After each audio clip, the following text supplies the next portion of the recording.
अपना है 7.2। देखिए यहाँ पे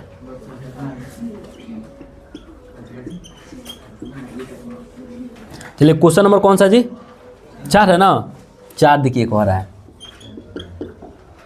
4 में क्या कह रहा है कि बिंदु -3 और 10 और कौची कह रहा है जी 6 और -8 को जोड़ने वाली रेखाखंड को बिंदु -1 और P किस अनुपात में विभाजित करती है। ये अब अनुपात निकालना है, ठीक ना। ध्यान देना है यहाँ पे, देख लो ध्यान से।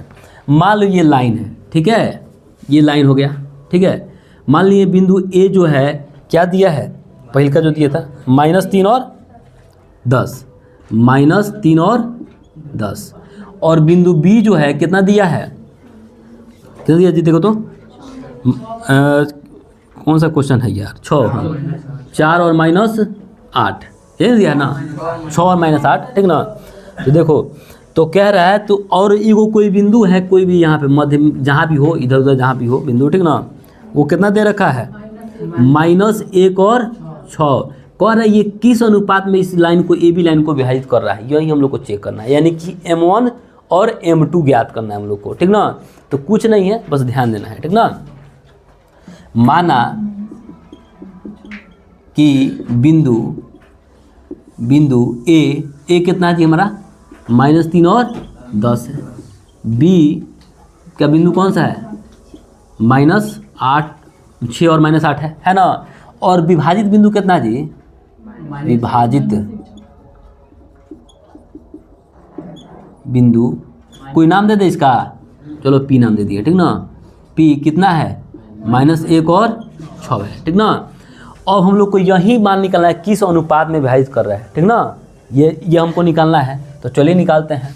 बताइए M1 का फॉर्म देखो, x ये क्या है बुआ, x और y है, और हमारे पास ये क्या है x1 y1 x2 और y2, ये ना दिया है। तो हम लोग बारी बारी से निकाल लेते हैं। हई वाला x और y है, x y का कैसे निकाला जाता है, x बराबर क्या होता है mx प्लस mx बटा M1 प्लस M2 12 21, ठीक है।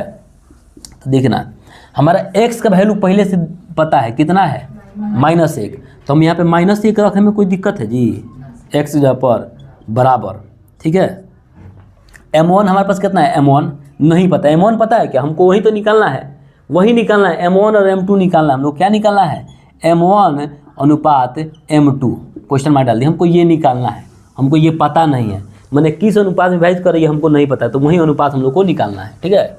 चलिए तो इसका मतलब हमको M1 नहीं पता है, गुने x2 पता होगा, x2 कितना पता है 6, प्लस M2 नहीं पता है, गुना x1 पता है कितना है -3, ठीक है, बटा M1 नहीं पता है प्लस M2 भी नहीं पता है। यहाँ तक किसी को दिक्कत है जी, नहीं है ना। चलो देखा जाए आगे, -1 बराबर 6m हो जाएगा और -3m हो जाएगा, अब बटा M1 अब प्लस M2। अच्छा बटा 1 करके क्रॉस गुना कर सकते हैं हम लोग, तो -1 से गुना करते तो रहेगा तो वहीं, लेकिन माइनस में हो जाएगा, यही ना होगा। तो चलो लिख लेते हैं -M1 अब प्लस, सॉरी प्लस नहीं ना माइनस है, -M2 बराबर ये सेम 6m -3m, ठीक ना। सॉरी क्या था जी, M2 ना है जी, ये सॉरी M2 है, ये M1 है, M1 है, ये M2 है, ठीक है। जितना भी M1 है एक तरफ और M2 को एक तरफ लिख लेते हैं। तो देखो यहाँ पे क्या है, -M1 है, प्लस में है तो -M1 हो जाएगा, इधर 6m1 हो जाएगा, 6m, चलो -6m1 हो जाएगा। अब बराबर -3m2 है, और ये माइनस में होने जाएगा तो क्या हो जाएगा, प्लस में क्या हो जाएगा, खाली एगो है M2 हो जाएगा, -7m1 अब बराबर -2m2। यहाँ तक किसी को दिक्कत है तो बोले, यहाँ तक किसी को दिक्कत है, समझ में आया है ये वाला सबको, 9th क्लास वालों को भी, हाँ पक्का समझ में आया ना।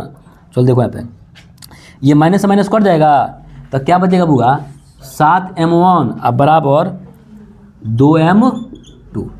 यहाँ तक किसी को दिक्कत मेरे ख्याल से नहीं होना चाहिए, हुआ है क्या, नहीं ना हुआ है।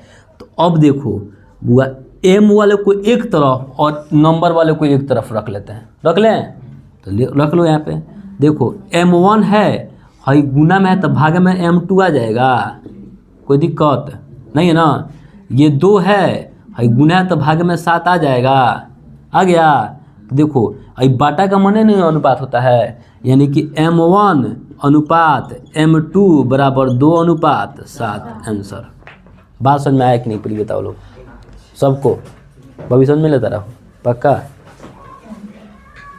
बउआ लो तो नहीं क्या समझा गया ना। तो फिर छाप लो सब, तो देख लो तो इतना आंसर दिया है।